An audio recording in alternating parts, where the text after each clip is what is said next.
But now on to the main event. On behalf of the AMP, I'd like to welcome Morley Robbins. Morley is a mineral expert and the co-founder of the Root Cause Protocol. He's also an author and a PhD student as well.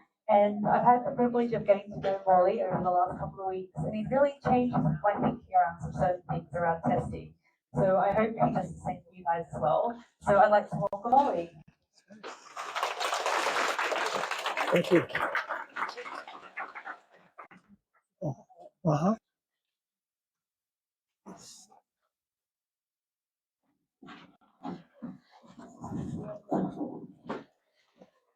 Thank you all for coming.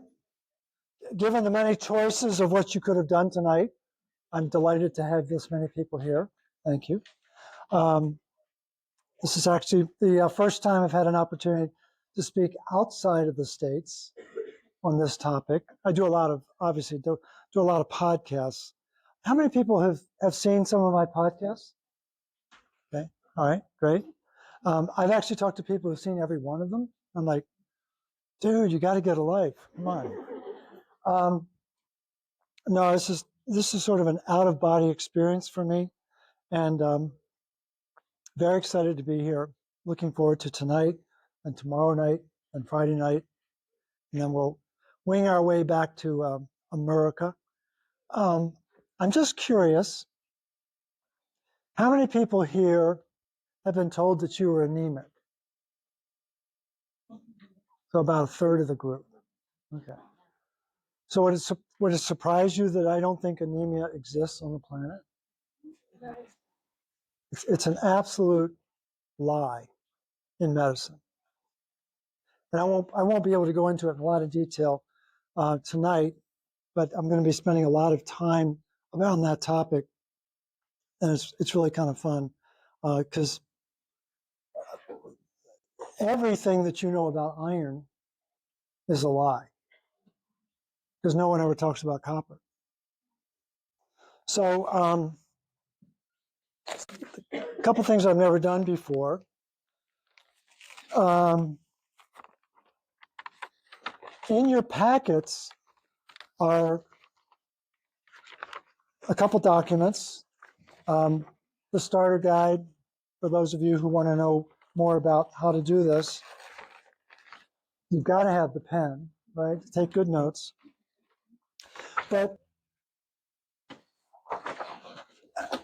oopsie, and I've never done this before, but there's an article in your packet that I've known about for 6 months, but didn't have the time to read until I got on this trip.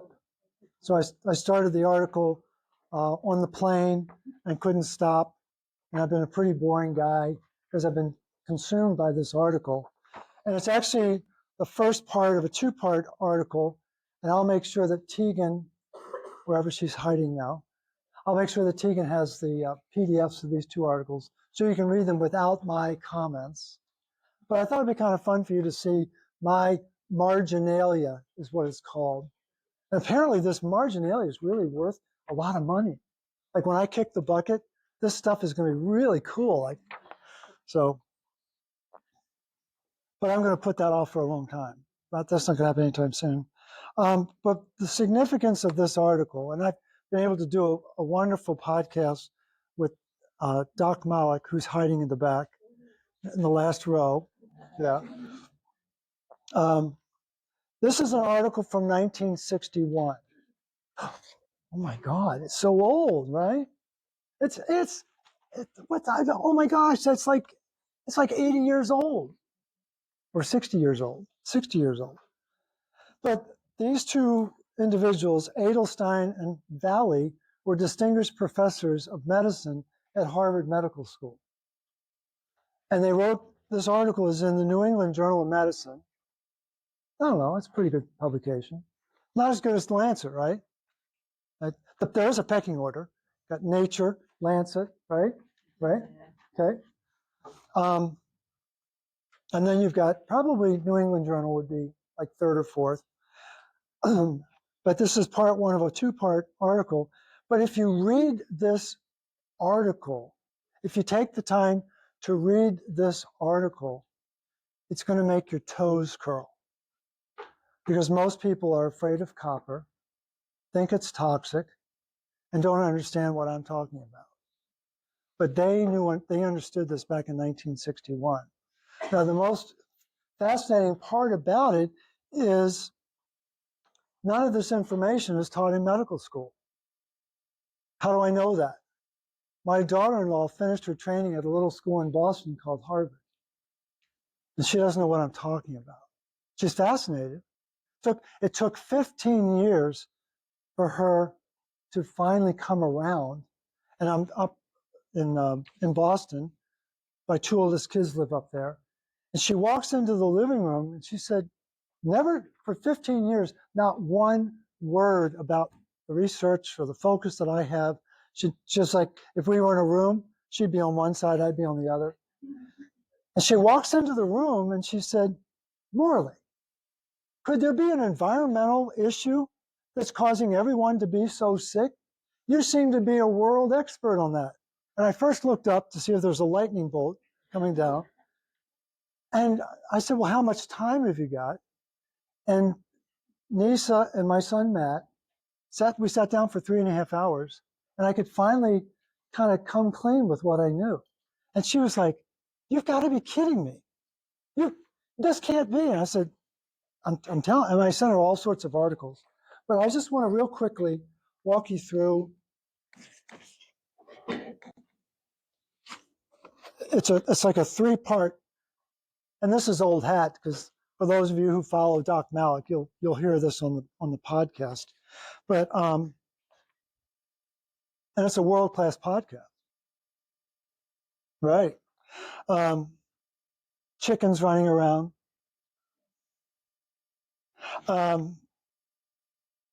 There's a section here called nutritional requirements. It's on the section on the third page, bottom of the third page, nutritional requirement. Although unequivocal copper deficiency has been observed in many animal species, how many people in this room think they're animals? We're all animals, right? Although unequivocal copper deficiency has been observed in many animal species, there is no clear-cut record of such a deficiency in human beings. And that's the start of the lie. That's the start of the lie.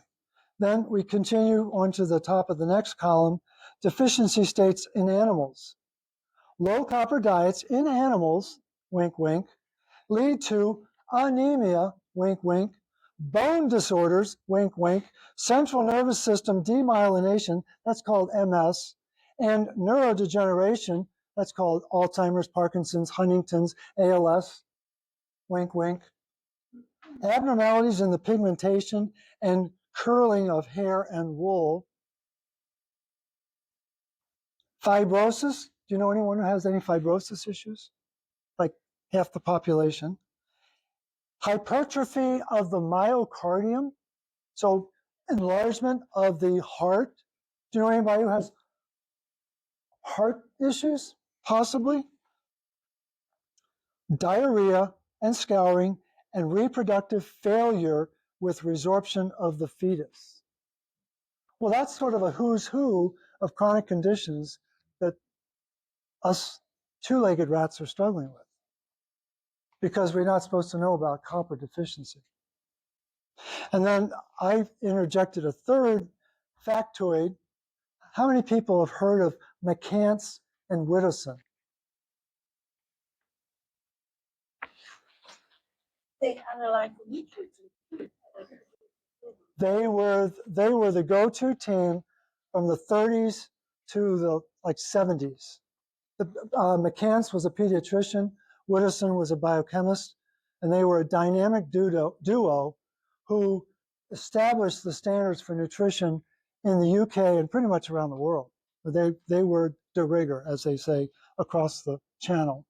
And in 1937, they did a very important study, and they identified the number one nutrient deficiency on the farm. What would you guess it was? Copper. So for 80 years, For 80 years, we've had a copper deficiency on the farm for the animals, but wink, wink, it's not supposed to affect us. You got to connect the dots. Got to connect the dots. Okay, now I'm going to ask you a softball question now, and I'm assuming most of you will know the answer to this. So what happened 400 years ago about this time? It was actually, I'll narrow it down. It was actually 1628.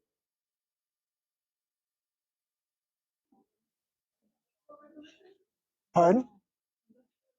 No, no. Industrial Revolution would have been later in the 1700s. 1628.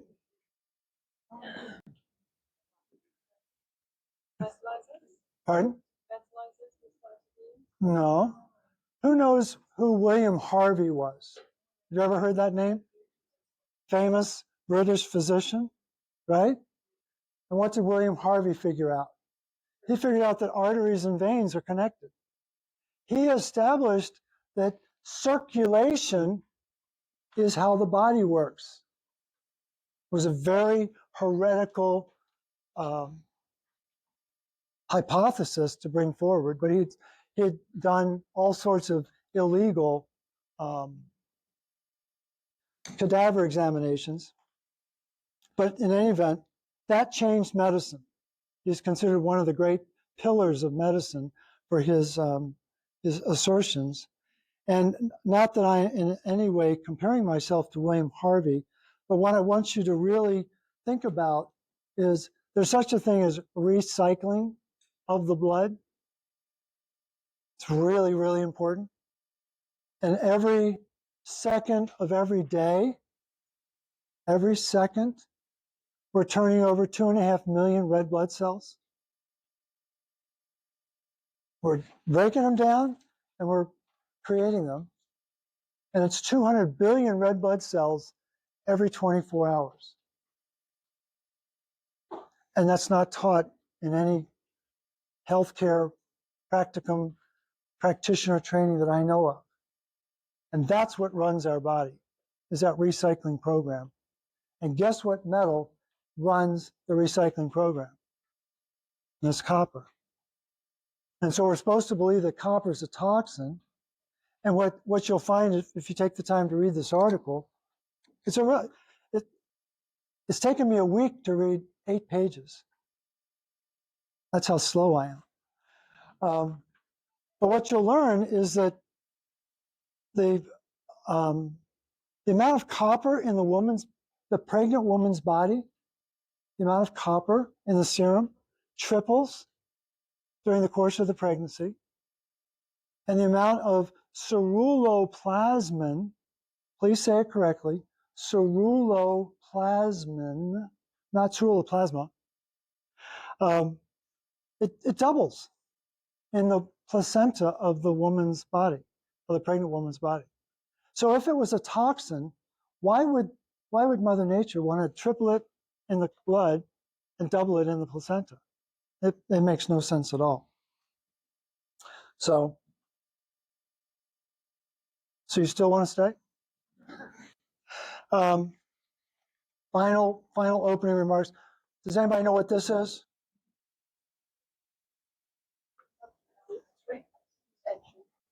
Battery, right?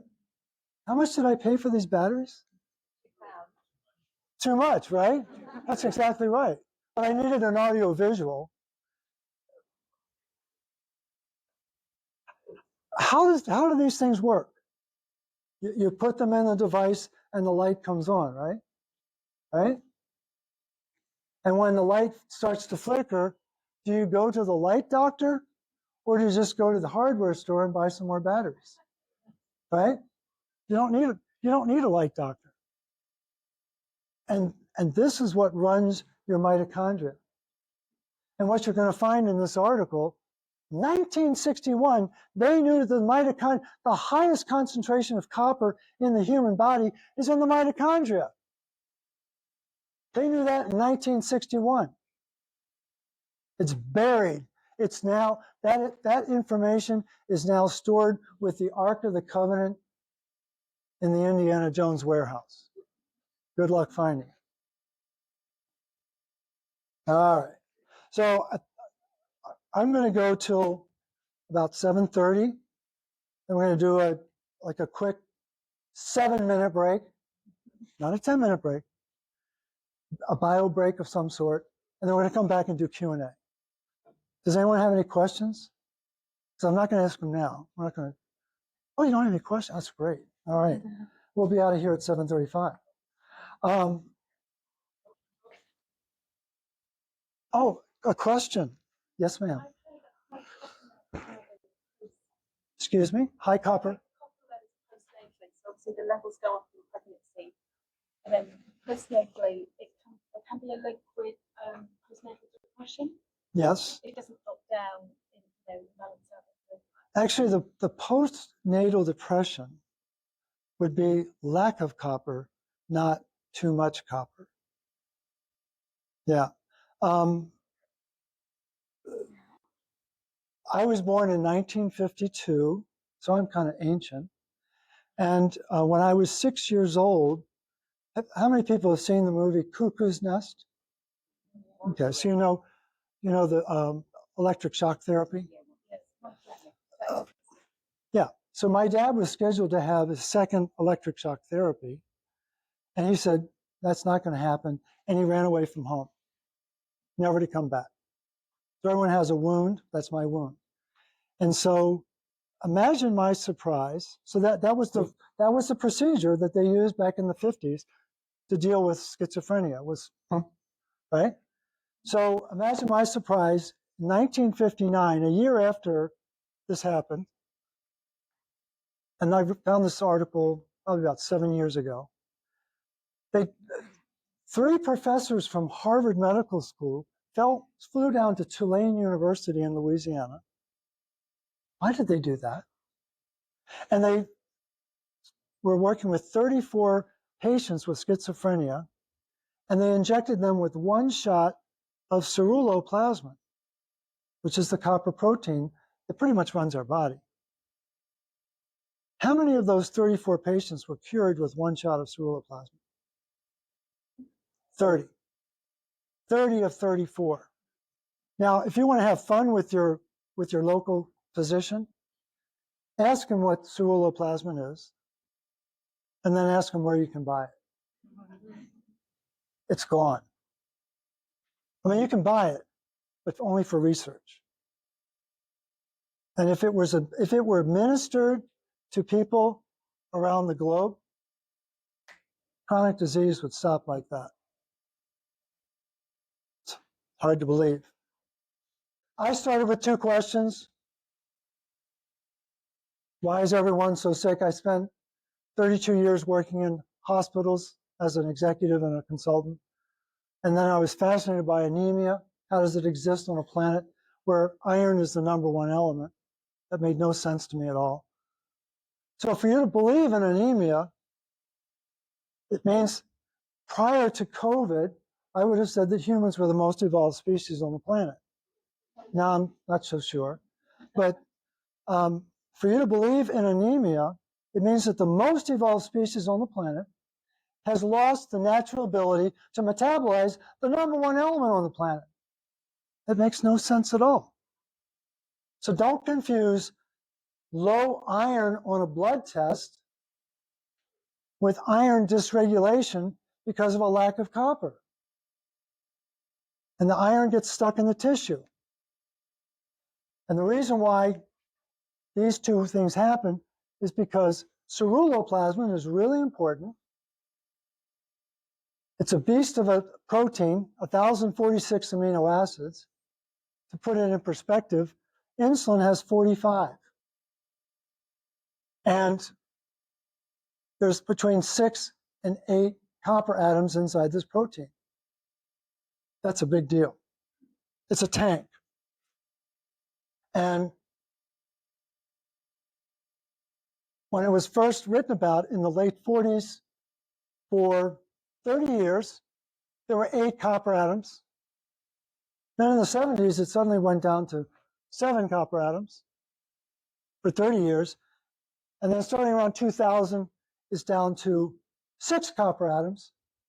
And I've seen 3 articles that say it might just be 5. That should make you very nervous. There's something in our environment that's depleting the copper from this protein. And if you want to bring humanity to its knees, stop giving them access to copper so they can make ceruloplasmin. Now, is there anything in the environment that could possibly be restricting our access to copper? Possibly like glyphosate, high fructose corn syrup, 4th generation antibiotics. Just those 3 alone are shutting off our access to this metal that allows us to be on this planet. It's why we're here, folks. The oxygen in the air is a poison. It's the original toxin on the planet. And that goes back billions of years ago. And copper saved us. Copper saved us with 3 specific chemicals, multi-copper oxidases. So those are enzymes that can turn the oxygen molecule into water so we can release energy in our body. It's the most important chemical transaction on the planet. Turn oxygen into water. And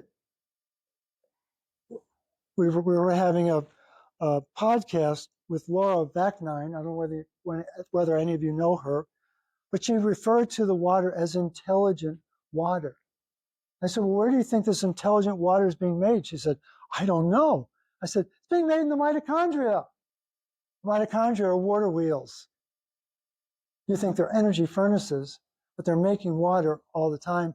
And when the copper dries up, they turn into Ferris wheels.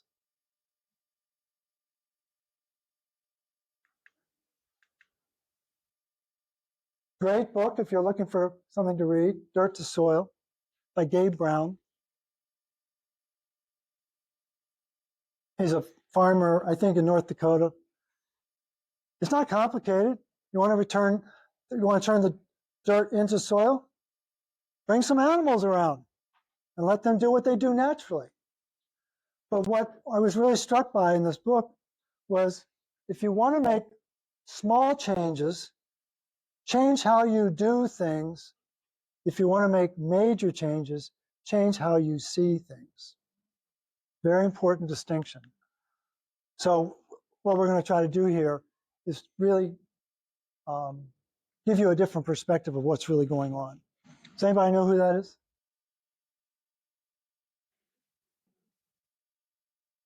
Come on, famous British athlete. Pardon? No, not Bannister. Harold Abrams. And many times I feel like Harold Abrams, where I've got 10.6 seconds to get your attention to make the point. But if you want to know how long 10.6 seconds is, watch the red line. Ceruloplasmin is the master antioxidant on planet Earth.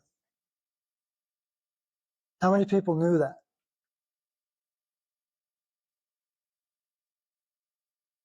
And you learned that in medical school, right? No. So ceruloplasmin, master antioxidant in the body. Glutathione, master antioxidant in the cell. Melatonin, master antioxidant in the mitochondria. And you can't make any one of the 3 without copper. Copper is the antioxidant mineral on planet Earth.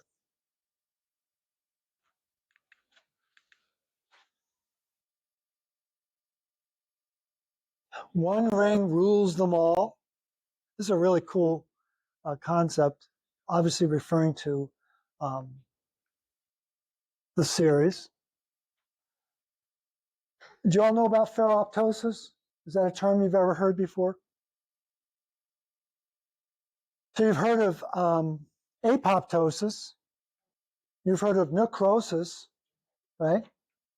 So ferroptosis is a derivative of apoptosis that is caused by excess iron in the tissue. The tissue gets overwhelmed with oxidative stress, And when you get into the bowels of it, and I assume all these slides will be available to you all so you can study the footnotes and stuff like that.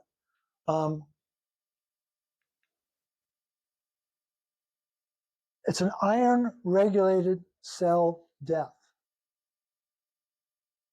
And what you'll see as you study this picture is it's attached to a who's who of chronic conditions. And everyone thinks they're anemic, when in fact they're iron toxic. Because the iron doesn't show up in the blood when there's not enough copper in the body. It's a very simple formula. When copper's low, iron's high. In the tissue. In the tissue. Who figured that out? Guy named Bruce Ames, 2004, 2005. At that time, he was the most quoted scientist on planet Earth. This is not Billy Bob Thornton we're talking about. And so this is what's involved in osteoporosis. You think it's a calcium and vitamin D issue, right? No, it's iron overload. And for those of you who are interested, again, track down Lauren Vaknine. She competes with Doc Malik on the airwaves, but we had a very extensive conversation about osteoporosis in perimenopausal and postmenopausal women. It was a fascinating discussion. Lauren Vaknine, V-A-K-N-I-N-E. Again, heart disease. There are 80 anatomical, chemical, and physiological conditions in a copper deficient heart. And as this conversation continues this evening, it reaches a point of disbelief. How is that possible? How did I not know this? How did they snooker me in my training? And if I were Satan, I'd want you right where you are. And that's, I didn't believe. I was raised Episcopalian, spent time in the Presbyterian Church, spent a lot of time in the Catholic Church. As my former wife told me, you're more Catholic than I am. And she was born Irish Catholic. And I didn't believe in Satan. I read the Bible. I'm one of those weird ducks that actually read the Bible. And didn't believe in Satan until I was about 5 years into this research. There's no way to explain the orchestration of suppression of knowledge other than there's some evil force behind it. Because it's not taught. You all have been taught that copper is really kind of scary stuff. And you've been taught that iron is your friend, right? You need more of it. When it shows low on the blood test, you need more of it, right? No! And so if you want to stop ferroptosis, which is what's behind most chronic disease, you've got to increase ceruloplasmin. You've got to increase glutathione peroxidase. Glutathione peroxidase does not work without copper. And then this is an enzyme in your liver that's involved in augmenter of liver regeneration. How many people have heard of that, right? I just learned this was in March. It was just before March. That's in the human, it's called augmenter of liver regeneration. In the yeast, this is an amazing name for an enzyme. Essential for respiration and vitality, protein 1. Essential for respiration. And guess what you got to have in order to make it work? Copper. What's the fastest growing condition in the liver? Fatty liver disease. Wah, wah, wah. When that goes south, you get fatty liver disease. Okay. So, and I know you can't really see these slides, but this is going to be on the exam before you leave.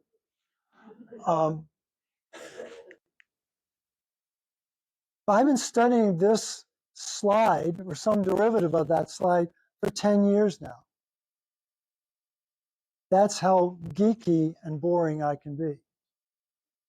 And because this is not taught in any practitioner school, people believe in disease. There is no disease. There is no disease. It doesn't exist. There is stress-induced mineral loss that causes metabolic dysfunction that leads to medical symptoms that we take to a doctor's office, empty our bag of symptoms on their desk, and because we're humans, we're very gullible, and they say, you have XYZ syndrome. And we go, I do? And then it gets tattooed on our forehead, and then we go run home, go to the internet, and say, XYZ syndrome. Oh my gosh, that's exactly what I've got. And I'm not making light of the symptoms. I grew up in a very sickly family. Lots of heart disease, cancer, mental illness. I've been there, done that. It's like, oh my gosh. And when I had this realization, it was about 8 or 9 years ago, I went on Facebook and I made that assertion. There is no medical disease. I wanted to feel the torrent of resistance and hatred. And since then, how many people have challenged me? No one. Not one person. Not one person said, well, what about the whole thing's a scam? What's the word? What's the Greek word for pharmacy? Pharmaceutical. What's the Greek word for pharmaceutical? Pharmacopoeia. Pharmacopoeia. What does pharmacopoeia mean in Greek? Witchcraft. The whole thing is a magic show. If you really want to understand what's going on, how many people have seen The Wizard of Oz? Right? If you ever get a chance to see it on a big screen, gotta go see it on a big screen. It's an amazing story on the big screen. It's all about copper and iron. It's all about the medical industrial complex. It's actually technically about banking, but let's throw that out the window. And there's a scene, the most important scene in the movie is when the witch lights Scarecrow on fire, right? And what does Dorothy do? She instinctively grabs what? Water in what? A bucket made of what? Copper. A copper bucket. And she pours it on the witch, which she's pouring it on the Scarecrow, but it's what melts the witch, who represents what? Iron. We'll pretend we're in Ireland. The iron. The iron is what's going to kill you. It's not the disease, it's the iron building in your body. So you all can get out your calculators real quick and punch in your name, not your name, punch in your age times 365. So I'm 72 times 365, and it's like 28,000 milligrams of iron in my body. I'm designed for 5,000. Women are designed for 4,000. So you have a multiple of probably 3 or 4 times more iron in your body, and you're wondering, where did that iron come from? And you can thank your government, because in 1941, they started adding iron filings to the wheat flour in the US, UK, and Canada. How lovely is that? Iron filings. And now there's 9 different forms of iron being added to the food system. How many of them cause cancer? All 9. Are you saying that iron causes cancer? That's exactly what I'm saying. That's exactly what I'm saying. So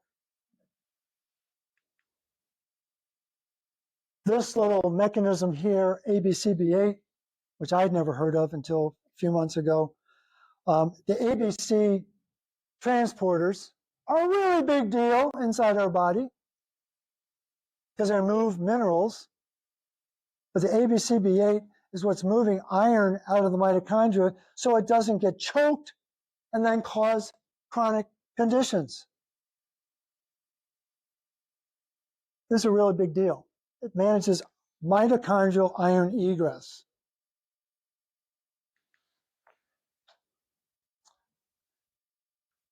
It's not that I'm so smart, it's just that I've stayed with the problem longer. I think that's a very important realization.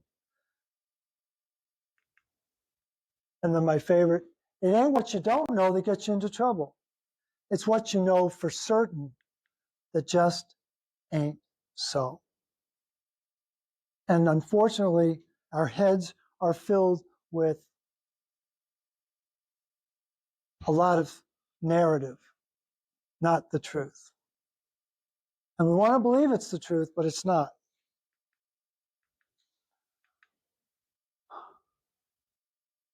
I'm not going to go into all of this. This is, how many people believe that cholesterol causes heart disease? Unfortunately, there's still too many people who do. But again, it was Leslie Clavet in 1973, a famous cardiologist and copper researcher in the States, discovered that copper deficiency is what was causing cholesterol to rise. What was happening in 1973? No, statins. Statins were being invented. You got to spell statins right. $, T-A-T-I-N, $. And they're now the #1 product on planet Earth. And there are 80 anatomical, chemical, and physiological defects in a copper deficient heart. So if you know anyone who has any kind of heart issue, they could really benefit from that Recuperate that's sold over in Nature's Basket. So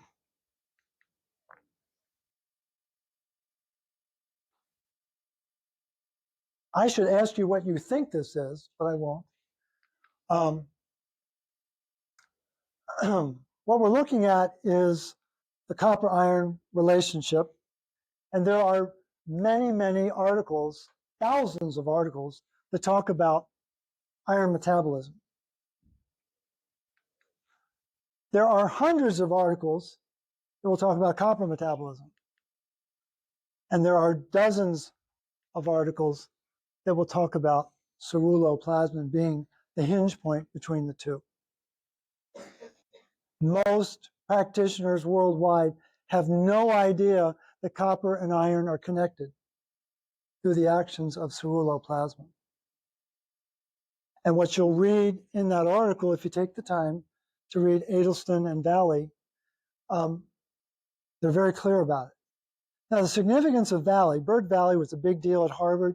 And back in the 50s, he was interviewed because he loved magnesium too. He was a big magnesium guy. And someone asked him, said, Dr. Valley, how many enzymes are activated by magnesium? About 300. And what you can have fun with is go into the literature about magnesium research, and you'll see hundreds of articles referring to Valley talking about 300. What's the real number? 3,752. But we're not supposed to know that. And what's the first mineral to go when we're under stress? Magnesium and the B vitamins. They go right in the urine. So there are dozens of articles, hundreds of articles, thousands of articles. And please know, iron does not regulate itself. Iron is dumber than a box of rocks. It's really a stupid metal. It is not running the nucleus. It is not running the mitochondria. That is all narrative.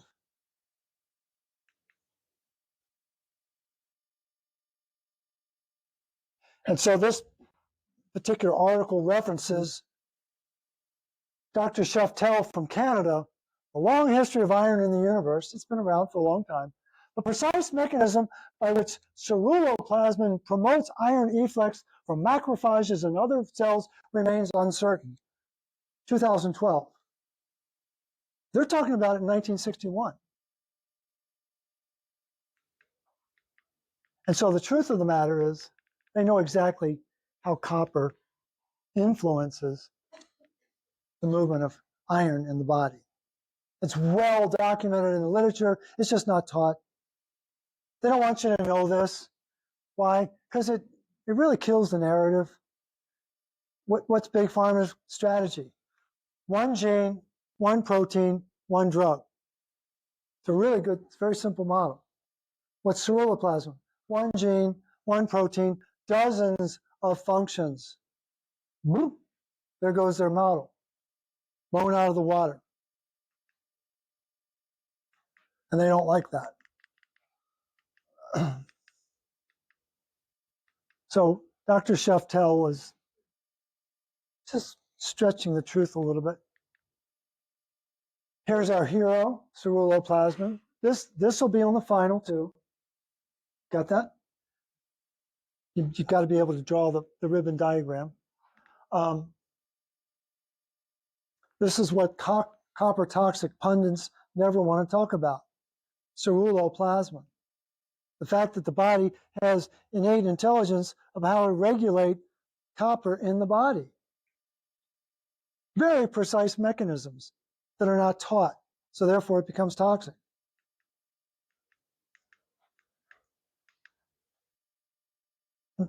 This is referring to the ABCB8, so we don't need to go into that right now. Here's the mitochondria. Do you all learn about the mitochondria? Okay. So how many atoms of copper are in the mitochondrial matrix?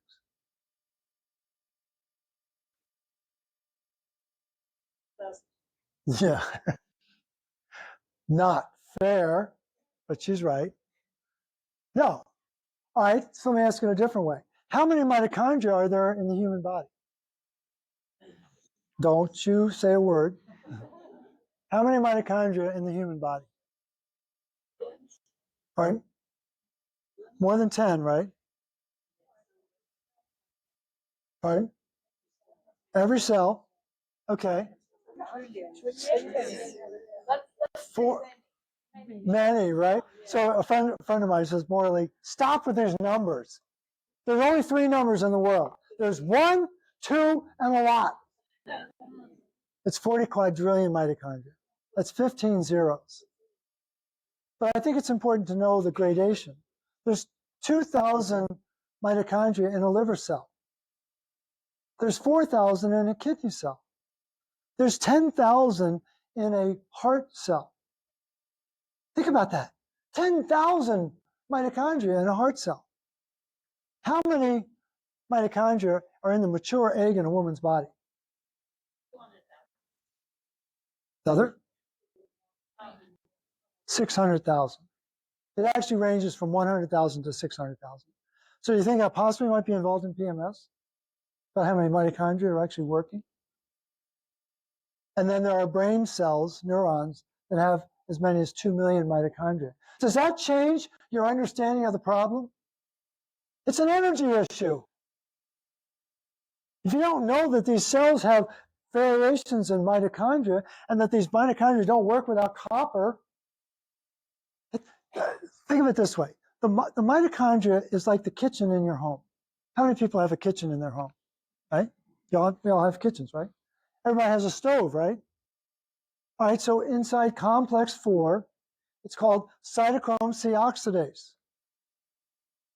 All right? Cytochrome C oxidase. And it has 2 heme groups and 3 copper atoms. Go into your kitchen. Does the stove know what's for dinner tonight? Does the stove know what temperature to put the burner on? Does the stove know what pot to use? No. Stove is there. You can't cook a meal without it, right? But the intelligence is the chef who knows what's for dinner, knows what the temperature needs to be. And so the stove in the mitochondria is heme A and heme A3 holding oxygen so that copper can slice it and dice it and turn it into 2 molecules of water so that energy can be released. I don't know. I think that's really cool. I think that would change medicine like that. That'd be the first lecture. How is energy made in the human body? I would start with how is energy made? How is bone made? How is blood made? And how are babies made? Those would be the first 4 lectures. And guess what they all require? Yeah, copper. And guess what word is never used in medical school?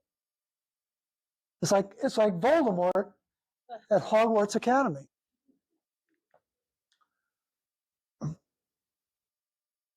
Copper is all over this diagram. And if Tegan allowed me the 3 hours that I asked for, I would explain it. But the point is, it's so elegantly orchestrated by copper, but it's not taught. The only place it's taught that I know of is in the Root Cause Protocol Institute, which you all might find as a fascinating finishing school to all your training that you've done. But if this starts to wobble, if complex 4 starts to wobble and the water's not being made, everything starts to power down. And what Jillian showed me tonight with her test is a really cool diagram of the kind of testing they can do inside the mitochondria. I'd never seen this before. We've got the basal respiration rate. We've got the ATP turnover. Do you know that ATP and ADP are turning over? Guess what's required to turn it over? Kappa, yeah.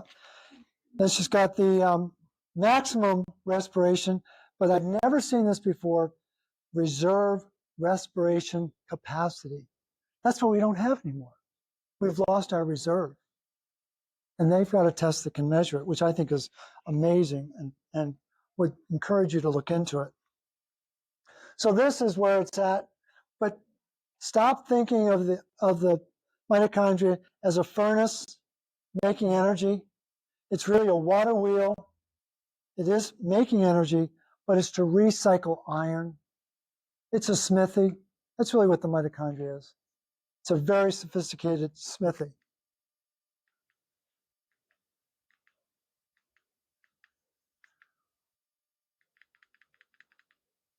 I love the fact that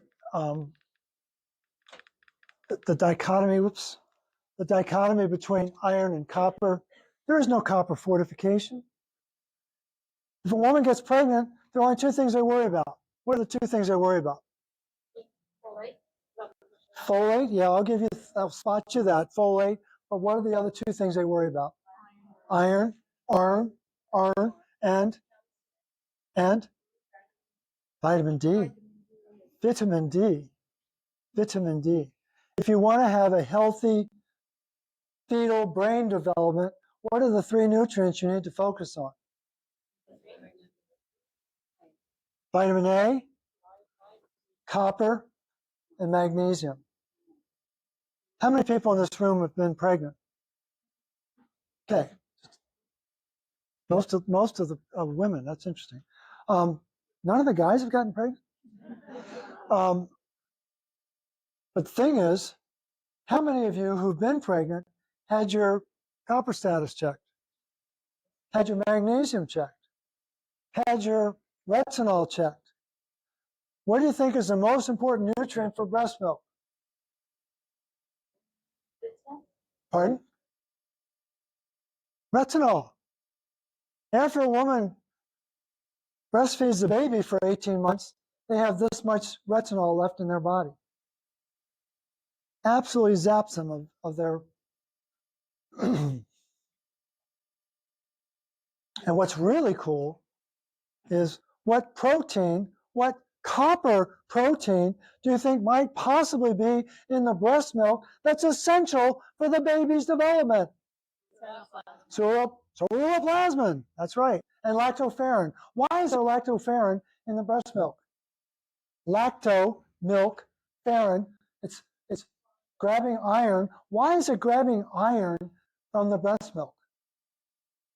Because Mother Nature knows that the fetus has no immune system for the first 2 years of life, cannot tolerate any iron because it has no defense mechanism against the pathogens. I don't know, that might be a good thing to teach in medical school. So copper is not toxic, iron is not deficient. Copper is missing in action, and iron is stuck. It's stuck in the iron recycling system that you've never been taught.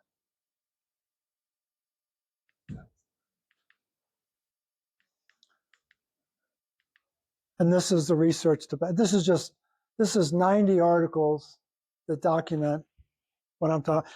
I'm not sharing my opinion. I'm sharing a compendium of 10,000 articles that I've read over 16 years. And by the grace of God, I'm able to remember most of those articles.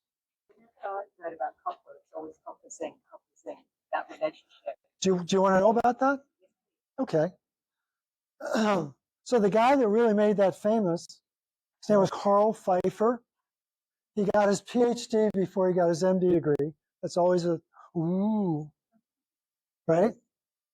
He was a psychiatrist. Ooh, right?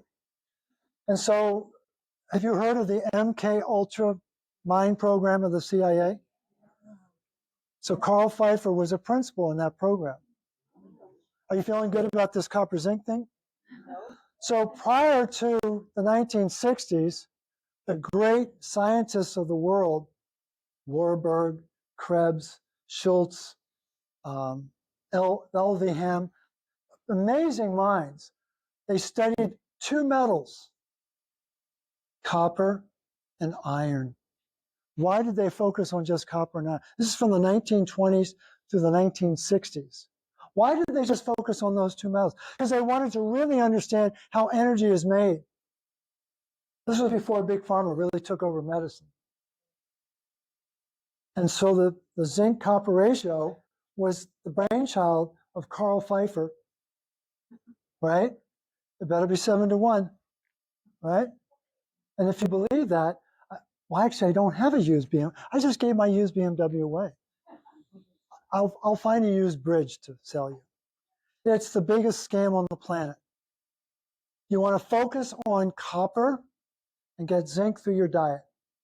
Please don't supplement with zinc. Why do I say that? Zinc blocks copper uptake. Zinc kills complex 4 in the mitochondria. Zinc stops the ferroxidase enzyme function of ceruloplasmin. Where I hail from, it's not worth it. And you were taking it, a lot of people, I don't know if you did, but a lot of people took zinc a few years ago as part of their COVID cocktail, which was high dose ascorbic acid, high dose vitamin D, and high dose zinc. Right? That's the perfect triad to kill copper in the human body. Absolutely perfect triad. And the reason why you took the zinc was because you were told, oh, zinc kills the replication of the virus, right? That was it, right? What they didn't tell you is that copper kills all pathogens. Who cares about the replication? I found 3 articles in 2020 that talked about the role of copper to kill these pathogens. I found 52 articles in 2020 documenting that copper runs the immune system. 52. I stopped when I got to that point. Everything you know about healing and medicine is based on a narrative. You're anemic, you're copper toxic. And that's not all walks of medicine. Doesn't matter whether you're an acupuncturist, like allopathic, homeopathic, chiropractic, it doesn't matter. It's all based on this cornerstone of deception. Oh yeah, everyone's anemic. and you're copper toxic. Be careful. Why is it then that people feel better when they've got a virus and they take ascorbic acid and zinc? You can give them a sugar pill and they'll feel better too.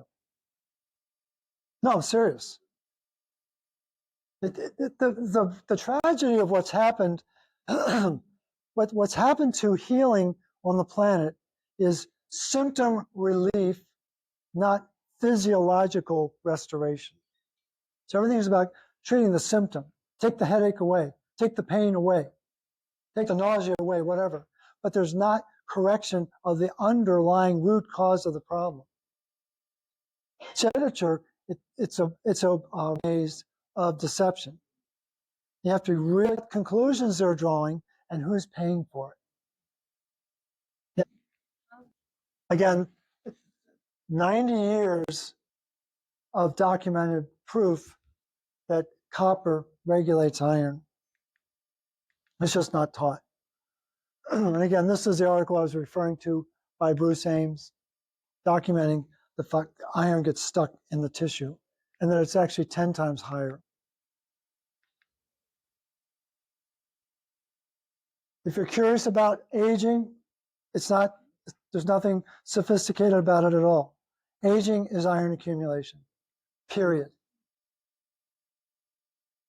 Iron, excuse me, iron causes aging. Copper causes longevity. Copper causes longevity. Study plants. Where's the copper concentration in the plant? It's always in the new growth. Where's the copper concentration in the human, in the fetus, in the newborn? Very, very important. Copper is the most active antioxidant among biological ions in the human body. It's the most overlooked, underappreciated mineral on the planet. And I'm going to finish with this slide. This is iron in the blood. This is iron in the tissue. Okay? And this is where the blind spot is. I know what to look for. I look for what I know. I've been trained to look for certain conditions. I know this, and I will find those conditions, but I will not stray. I'm wearing blinders because I was trained in my program to look for certain variables. So I will look for what's the status of iron in the blood, because that's what I've been trained to do, is look in the blood and ignore the tissue. I'm looking for iron in the blood. As I blind myself with this. But what don't they look for? Don't look for hemoglobin, haptoglobin. Do you know about haptoglobin? It's probably more important than hemoglobin. Hemopexin. See, haptoglobin is monitoring hemoglobin. Hemopexin is monitoring heme inside the blood. Really important proteins. Hepcidin. Do you all know about hepcidin? Oh, we're going to have fun with that. Okay, this is really important.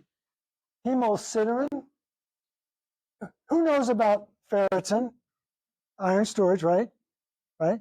Ferritin's an ATM machine. Put iron in, take it out. Put it in, take it out.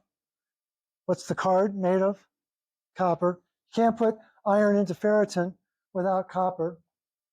Really important. But when copper is missing, it gets put into a storage locker called hemosiderin, which has 10 times more iron in it than ferritin. But what don't doctors test for? Hemosiderin. Where does it collect? In 3 tissues, primarily. In your liver, in your skin, and in your bone marrow. Oh, how many people have had a bone marrow biopsy? It's really painful, right? But that's where the truth is. Hemosiderin is hanging out there. Hydrogen peroxide, that's really important with iron. Rate of hemolysis, how quickly are the red blood cells breaking down? This is a real problem. Erythrocyte, red blood cell, SOD, superoxide dismutase. one of the most important enzymes in the human body because it's monitoring oxidative stress.